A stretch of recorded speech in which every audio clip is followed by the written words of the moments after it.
আলহামদুলিল্লাহি রাব্বিল আলামিন ওয়াল আকিবাতু লিল মুত্তাকিন ওয়াসসালাতু ওয়াসসালামু আলা রাসূলিল কারীম।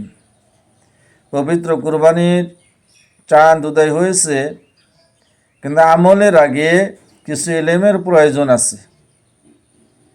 কুরবানি করাটা হলো ওয়াজিব। নিসাব পরিমাণের মাল যার আছে তার উপরেই কুরবানিটা ওয়াজিব হয়েছে।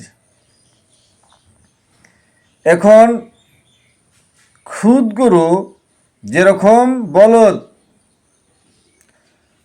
গরু কুরবানি চলবে কিনা, কারণ খুদ বলা হয়েছে, বলদ গরুটা তো খুদ। গরু যারা কুরবানি দিবে তারা নখ,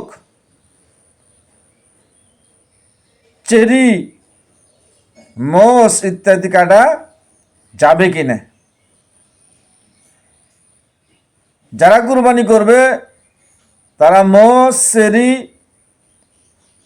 এই কয়দিন না কাটাটাই উত্তম। আল্লাহ নবী সাল্লাল্লাহু আলাইহি সাল্লাম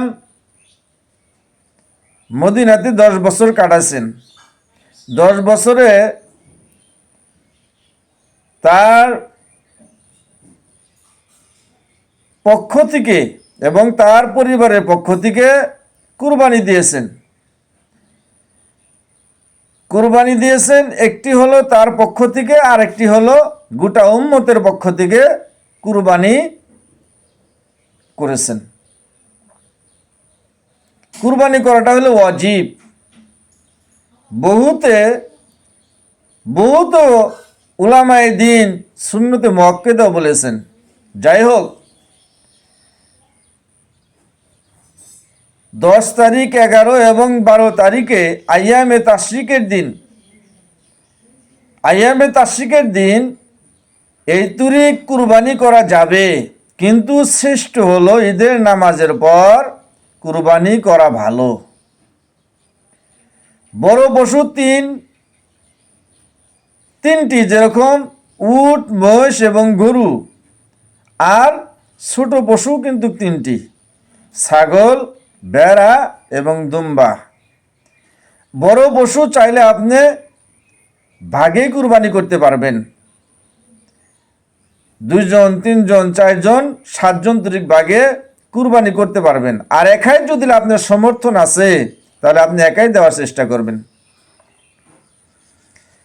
কুরবানির পশু কিনে বহুত সেলফি উঠে ফটো মাইরে প্রচার করার জন্য আমরা ফেসবুকে ছাড়ি।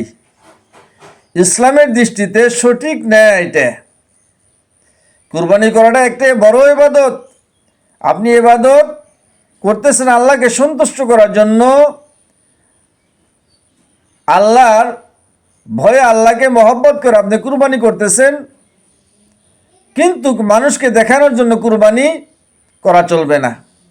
মানুষকে দেখানোর জন্য ইবাদত মহান আল্লাহ রাব্বুল আলামিনই পছন্দ করেন না। তাই কুরবানি